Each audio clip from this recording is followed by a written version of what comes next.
네, 오늘 말씀의 제목은 하나님의 섭리라는 제목으로 함께 은혜를 나누도록 하겠습니다. 로마서 8장 28절의 말씀에 보면 하나님을 사랑하는 자, 그의 뜻대로 부르심을 입은 자들에게는 모든 것이 합력하여 선을 이룬다라고 말씀하고 있습니다. 아무 사람에게나 합력하여 선을 이루는 것이 아니라 하나님을 사랑하는 자, 하나님의 뜻대로 부르심을 입은 자들에게는 모든 것이 합력하여 선을 이룬다라고 말씀하고 있습니다. 그렇습니다. 하나님의 백성들에게 일어난 모든 일들은 우연 같아 보여도 그 일 속에는 하나님의 섭리가 작동하고 있음을 우리가 기억할 수 있어야 합니다. 다윗의 삶도 그랬습니다. 다윗은 사울의 시기심 때문에 오랜 시간 동안 강야로 피신합니다. 다윗이 사울에게 시기심을 받게 된 이유는 다윗이 블레셋군을 물리치고 돌아오는데 막 여인들이 뛰놀며 당호같이 소리를 칩니다. 사울이 죽인 자는 천천히요, 다윗이 죽인 자는 만만히로다라는 그 여인들의 소리를 듣고 이때부터 사울이 불쾌하여서 다윗을 시기하여 다윗을 주목하게 됩니다. 사울은 자신이 주목받는 인생이 되어야 하는데 사람들의 관심이 다윗에게 쏠리게 되자 사울은 시기심에 사로잡혀서 이때부터 다윗을 없애려고 온갖 노력을 하는 것을 볼 수 있습니다. 사촌이 땅을 사면 배가 아픈 것처럼 남들이 잘 되면 겉으로는 축하해 주지만 속마음은 배가 아파서 견디지 못하는 것이 인간의 실상이기도 합니다. 진짜 영성은 자신보다 더 뛰어난 사람이 나타날 때 그 사람을 진심으로 축복해주고 잘 되기를 바라는 마음이 진짜 영성인 것 같습니다. 저는 여기에 있는 모든 분들이 여러분들보다 더 뛰어난 사람들이 나타날 때 그 사람을 진심으로 축복해주는, 더 잘 되기를 기도해주는 하나님의 사람들이 되시기를 주님의 이름으로 축복합니다. 시기심에 사로잡힌 사울은 다윗을 죽이기 위해서 온갖 노력을 쏟습니다. 다윗은 사울의 위협을 피해서 강야로 피신하여 오랜 시간 동안 강야에서 숨어 지내게 됩니다. 아둘람 굴, 모압 비스베, 헤레스풀, 그릴라, 식강야, 마온강야, 엔게디 강야, 바란 강야, 갈멧, 이렇게 막 강야를 막 이리저리 피해 다니면서 오랜 시간 동안 강야에서 숨어 지내게 됩니다. 다윗이 마온 강야에 숨어 있을 때 사람들이 사울에게 다윗이 어디에 숨어 있다라는 중요한 정보를 알려주게 되어집니다. 제가 사무엘상 23장 19절에서 21절까지 말씀을 한번 읽어보도록 하겠습니다. 그때 사람들이 기브아에 이르러 사울에게 나와봐 이르되 다윗이 우리와 함께 강야 남쪽 하길라산 스풀 요새에 숨지 아니하였나이까. 그러하온즉 왕은 내려오시기를 원하시던 대로 내려오소서. 그를 왕의 손에 넘길 것이 우리의 의무니이다 하니 사울이 이르러 너희가 나를 긍휼히 여겼으니 여호와께 복받기를 원하노라 라고 말하고 있습니다. 사람들은 다윗이 숨어있는 장소를 알려주면서 사울 왕이 언제든지 내려오면 사울 왕의 손에 다윗을 넘겨줄 것을 자신 있게 말하고 있는 것을 볼 수 있습니다. 그런데 사람들이 계획하고 원한다고 해서 사람의 뜻대로 되어지는 것입니까? 그렇지 않습니다. 마음의 경영은 사람에게 있지만 그 일을 이루시는 분은 하나님이시라는 것을 우리가 기억할 수 있어야 합니다. 성경을 보면 사람들이 어떤 일을 이루기 위해서 치밀한 계획을 세우지만 빈번히 실패하는 모습들을 보게 되어집니다. 왜 그렇습니까? 사람이 일을 계획하지만 그 일을 성취하시는 분은 살아계신 하나님이 하시기 때문입니다. 에스더 말씀에 보면 하만이 음모를 꾸미게 됩니다. 모르드게를 죽이기 위해서 50규빗이 넘는 장대를 만들어 모르드게를 그 장대에 매달려 죽이려 했지만 어떻게 되어집니까? 도리어 하만이 자신이 만든 장대에 매달려서 죽게 되는 것을 우리가 볼 수 있습니다. 하만은 모르드게를 죽이기 위해서 치밀한 계획을 세웠지만 하만은 자신이 만든 장대에 매달려 죽고 말았습니다. 사람들은 다윗을 잡아서 사울 왕에게 넘겨줄 것을 확신했지만 이들의 계획대로 이루어지지 않는 것을 볼 수 있습니다. 사울은 사람들의 보고를 받고 자신의 부하들을 함께 데리고 다윗을 잡으러 갑니다. 사울이 다윗을 잡으러 온다라는 소식을 어떤 사람이 다윗에게 전해주자 다윗은 사울의 부하들을 피해서 막 이 산 저 산을 피해 다니는 모습을 보게 되어집니다. 다윗은 다급하게 사울의 추적을 피해서 이리저리도 피해 다녔지만 결국 사울의 부하들에 의해서 포위당하게 되었다라고 말하고 있습니다. 제가 오늘 본문 24절에서 26절까지의 말씀을 한번 읽어보도록 하겠습니다. 그들이 일어나 사울보다 먼저 시브로 가니라. 다윗과 그의 사람들이 강야 남쪽 마온강야 아라바에 있더니 사울과 그의 사람들이 찾으러 온 것을 어떤 사람이 다윗에게 아뢰매 이에 다윗이 바위로 내려가 마온 항모지에 있더니 사울이 듣고 마온 항모지로 다윗을 따라가서는 사울이 산 이쪽으로 가매 다윗과 그의 사람들은 산 저쪽으로 가며 다윗이 사울을 두려워하여 급히 피하려 하였으니 이는 사울과 그의 사람들이 다윗과 그의 사람들을 에워쌌고 잡으러 함이었더라라고 말하고 있습니다. 사울은 다윗을 잡기 위해서 끊임없이 추격하고 있습니다. 다윗은 이 산 저 산을 피하다가 결국 사울의 진영에 에워싸게 되었다라고 말씀하고 있습니다. 이제는 이러지도 저러지도 못하는 상황에 놓여 있습니다. 지금 다윗은 도관에 든 쥐와 같은 상황입니다.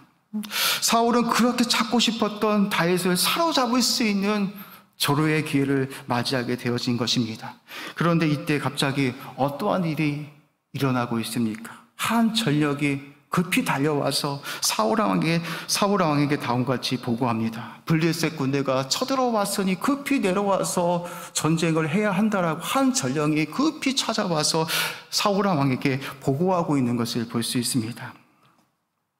지금이 어떤 상황입니까? 그토록 다윗을 잡을 수 있는 철호의 기회임에도 불구하고 갑자기 블레셋 군대가 쳐들어와서 다 잡은 다윗을 포기하고 사울은 블레셋 군과 전쟁을 하기 위해서 다윗을 포기하고 내려갔다라고 말씀하고 있습니다. 우리 다 같이 오늘 본문 27절에서 28절까지의 말씀을 한번 같이 읽어보도록 하겠습니다. 어떠한 일이 일어났는지 우리 같이 한번 확인해 보도록 하겠습니다. 같이 읽겠습니다. 시작. 전령이 사울에게 와서 이르되 급히 오소서 블레셋 사람들이 땅을 침노하나이다. 이에 사울이 다윗 뒤쪽 귀를 붙이고 돌아와 블레셋 사람들이 치러 갔으므로 그것을 셀라 하맛 누곳이라 칭하니라. 아멘. 왜 이렇게 중요한 순간에 블레셋 군대가 쳐들어왔을까요? 다윗을 잡을 수 있는 이 중요한 순간에 왜 블레셋 군대가 쳐들어와서 사울은 다윗을 포기하고 전쟁하러 다시 내려가게 되었을까요? 우연한 일 같지만 지금 이 사건 속에서는 하나님이 다윗의 삶 속에서 일하고 계심을, 섭리하고 계심을 우리가 볼 수 있어야 합니다. 하나님은 사울의 위협으로부터 다윗을 지켜주시기 위해서 그 위급한 상황에 블레셋 군대가 쳐들어오게 하셔서 다윗의 생명을 지켜주시고 건져주고 있는 것을 우리가 볼 수 있어야 합니다. 하나님은 자신의 백성들이 위태로운 상황에 놓여 있을 때 전쟁까지 일으키셔서 자신의 백성들을 지켜주고 있는 것을 우리가 볼 수 있어야 합니다. 로마서 8장 28절의 말씀처럼 하나님을 사랑하는 자, 그의 뜻대로 부르심을 입은 자들에게는 모든 것이 합력하여 선을 이루시는 것처럼 하나님은 하나님의 사랑, 다윗이 위급한 상황에 빠져 있을 때 다윗을 지키시기 위해서 그 순간에 블레셋 군대가 쳐들어오게 하셔서 다윗의 생명을 지켜주고 보호해주고 있는 것을 우리가 볼 수 있습니다. 사랑하는 성도 여러분, 다윗뿐만 그렇습니까? 우리의 인생도 그렇습니다. 우리의 삶이 우리의 힘으로 살아온 것 같지만 하나님이 우리 삶을 지켜주시고 인도하여 주셨기 때문에 오늘 이 자리까지 우리가 올 수 있었던 것입니다. 하나님이 우리의 모든 삶 가운데 우리와 함께 하시고 우리의 모든 삶을 섭리해 오셨기 때문에 여기까지 온 것이지 우리의 힘으로 우리의 능력으로 여기까지 온 것이 절대로 아닙니다. 하나님의 은혜가 아니었더라면, 하나님께서 우리 삶 가운데 함께 하시고 지키시고 보호해 주시는 그 은혜가 없었더라면 우리는 절대로 이 자리까지 올 수 없었습니다. 우리가 살아온 모든 과정 속에서 수많은 어려움들이 있었지만 보이지 않게 하나님께서 그 어려움의 순간들마다 하나님께서 보이지 않게 일하시고 도와주시고 역사하여 주셔서 우리가 여기까지 온 것이지, 우리의 힘으로 우리의 능력으로 여기까지 절대로 오지 못한 것입니다. 우리는 하나님을 잊어버릴 수 있지만 하나님은 절대로 우리를 잊어버리지 못하십니다. 이사야서 49장 15절에서 16절 말씀에 보면 하나님은 이렇게 말씀합니다. 여인이 어찌 그 젖먹는 자식을 잊겠으며 자기 태에서 나는 이들을 긍휼히 여기지 않겠느냐. 그들은 혹시 잊을지라도 나는 너를 잊지 아니할 것이라. 내가 너를 내 손바닥에 새겼고 너의 성벽이 항상 내 앞에 있나니라고 말하고 있습니다. 그렇습니다.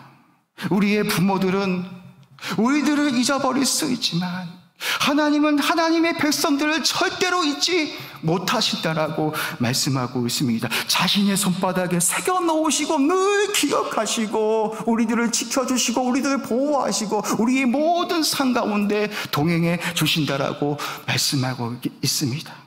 그렇기 때문에 우리는 어떠한 상황에 놓여져 있다 할지라도 하나님이 우리 삶을 섭리해 가고 계심을 신뢰할 수 있어야 합니다. 어떤 어려움을 만난다 할지라도 우리가 당하는 어려움 속에서 하나님께서 일하고 계심을, 섭리해 가고 계심을 믿으면서 믿음으로 걸어갈 수 있는 하나님의 사람들이 되어져야 합니다.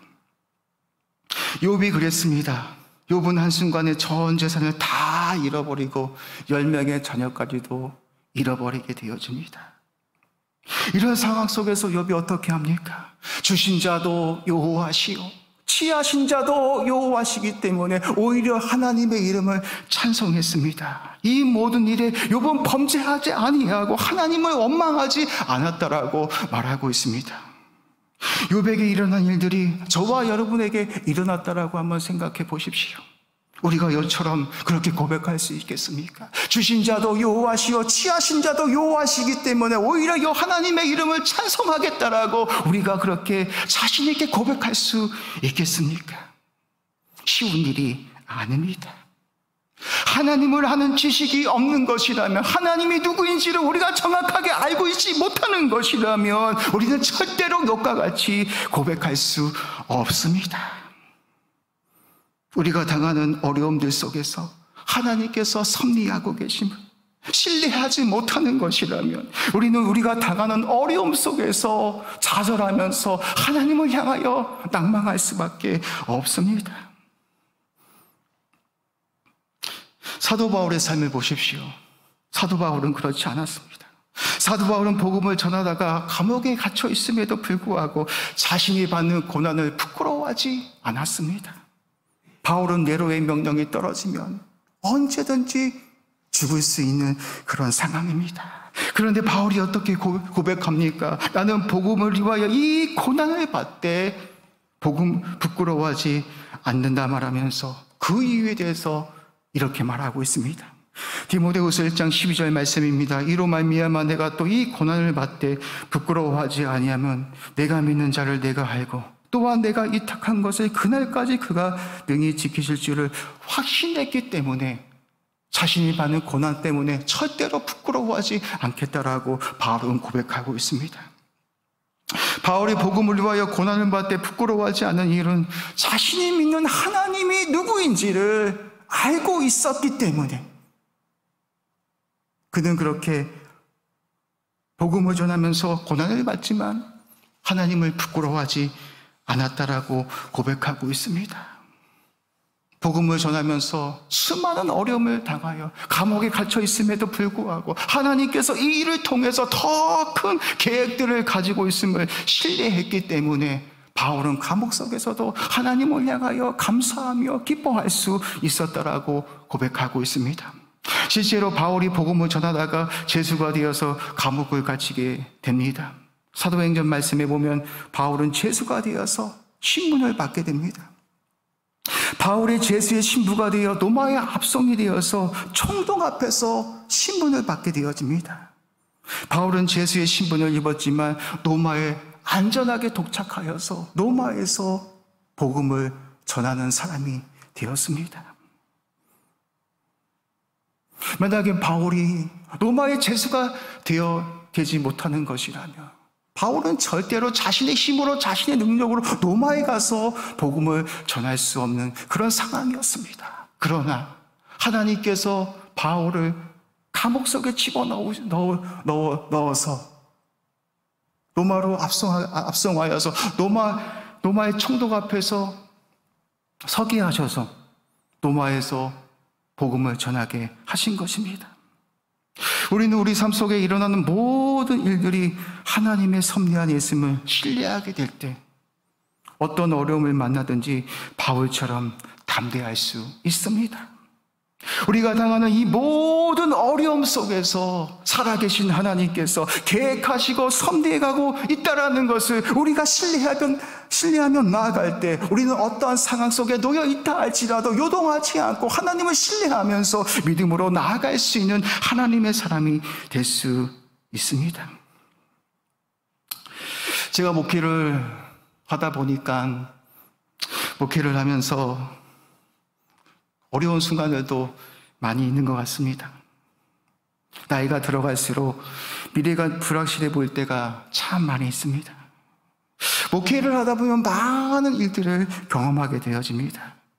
어려운 일을 당할 때에도 있지만 그럴 때마다 누군가에게 하소연하고 싶을 때도 있지만 그렇게 하고 싶지 않은 이유가 있습니다. 왜냐하면 하나님께서 저의 모든 삶을 섭리하시고 인도해 가신다라는 그 확신과 그 믿음이 저에게 있기 때문에 어떤 일이 일어난다 할지라도 저는 감사로 여기게 됩니다.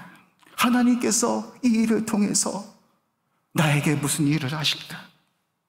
어떤 더 좋은 것들을 열어가시기 위해서 하나님께서 허락하신 시간이라는 것을 기대하면서 그렇게 믿음으로 걸어가다 보면 하나님께서 이렇게 하시려고, 이런 은혜들을 주시려고, 나도 이해할 수 없는, 나도 상상할 수 없는 이런 은혜들을 하나님께서 주시려고 이런 시간들을 허락하셨다라는 것을 깨닫게 하실 것이라는 그 확신과 그 믿음이 있었기 때문에 어떤 어려움이 찾아온다 할지라도 그 답답한 마음들을 사람들에게 하소연하지 않고 하나님 앞에 나아가서 기도하다 보면 하나님께서 가장 좋은 방법으로 섭리해 가시는 것을 늘 체험하게 되어집니다. 여러분의 인생도 마찬가지입니다.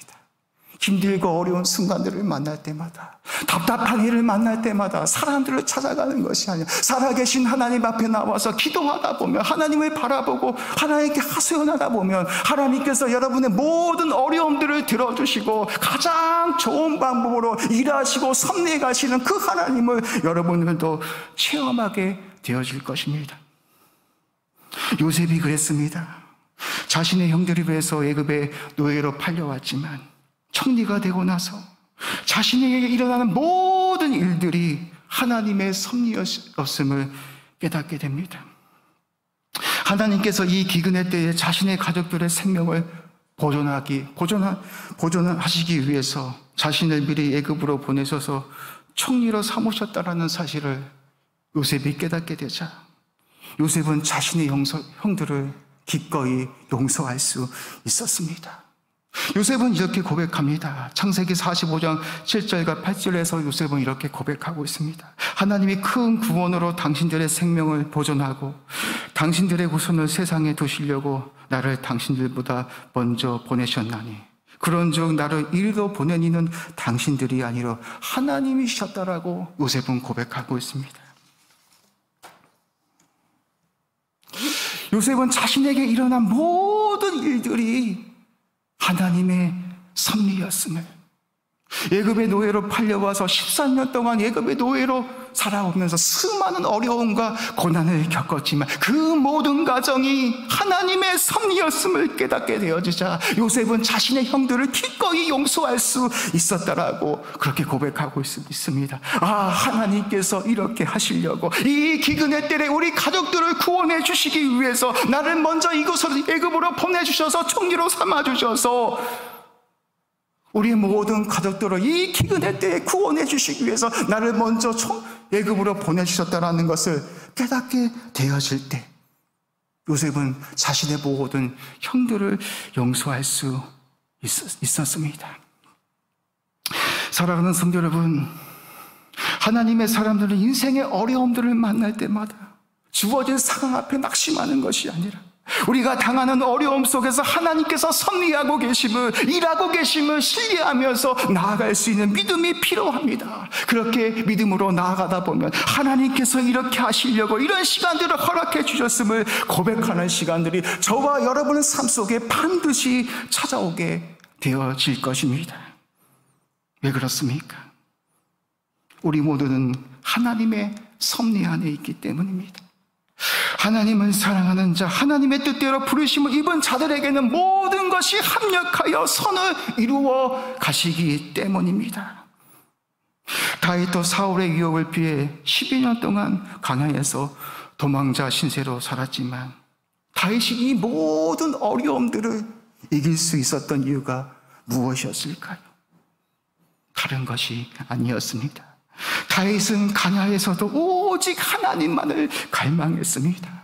하나님의 은혜를 자신의 생명보다 더 귀한 것으로 여기고 오직 하나님만을 갈망하며 하나님을 그리워하며 그 광야 속에서 온전히 하나님만을 찾으며 그렇게 살았다라고 다윗은 고백하고 있습니다. 시편 63편 1절과 2절과 3절 말씀에 보면 다윗이 광야에 있을 때 다윗의 삶이 어떠했는지를 우리가 볼 수 있습니다. 제가 한번 읽어보도록 하겠습니다. 하나님이여 주는 나의 하나님이시라. 내가 간절히 주를 찾을 때 물이 없어 마르고 황폐한 땅에서 내 영혼이 주를 갈망하며 내 육체가 주를 앙모하나이다. 내가 주의 권능과 영광을 보기 위하여 이와 같이 성소에서 주를 바라보았나이다. 주의 인자하심이 생명보다 나음으로 내 입술이 주를 찬양할 것이라 라고 고백하고 있습니다. 다윗은 자신에게 주어진 광야의 시간들을 절망하며 보내지 않았습니다. 늘 하나님을 기억하면서 하나님을 간절히 찾으면서 자신의 생명보다 하나님을 더 사모하며 그리워하면서 오직 하나님만을 간절히 찾으면서 갈망했다라고 그렇게 고백하고 있습니다. 죽을 것 같은 어려움이 찾아올 때마다, 기가 막힌 궁덩이 갇혀 있을 때마다 여호와 하나님을 기다리면서 기도하면서 하나님을 간절히 찾았다라고 그렇게 고백하고 있습니다.